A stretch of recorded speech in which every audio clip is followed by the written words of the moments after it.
How does the latest Bank of Canada interest rate going to affect you?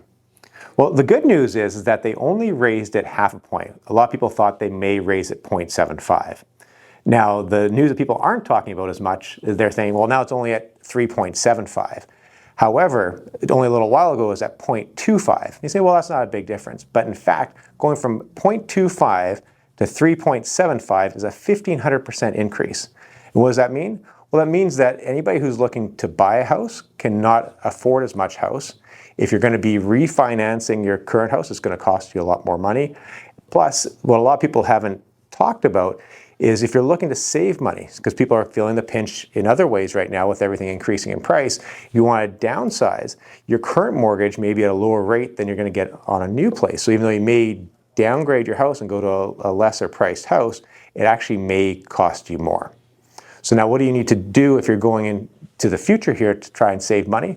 Well, the best thing in Winnipeg is don't panic. We hear all these news coming out of Toronto and Vancouver and the States as far as prices dropping.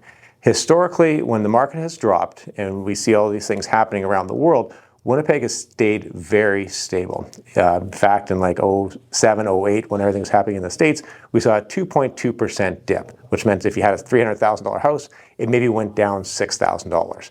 No one wants to lose $6,000, but it's a lot better than losing hundreds of thousands of dollars. So don't panic. You have your own situation, that everyone's situation is different.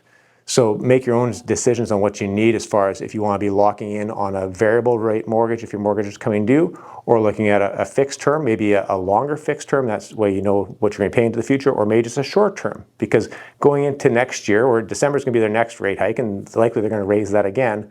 But they're also saying going into 2023, by mid-2023, hopefully the interest rate increases are going to bring down inflation. And that middle of 2023, we'll start to see some kind of stabilization in the market. And historically, we're still at very low interest rates, which means that houses are still affordable, although it's a lot more expensive than it has been.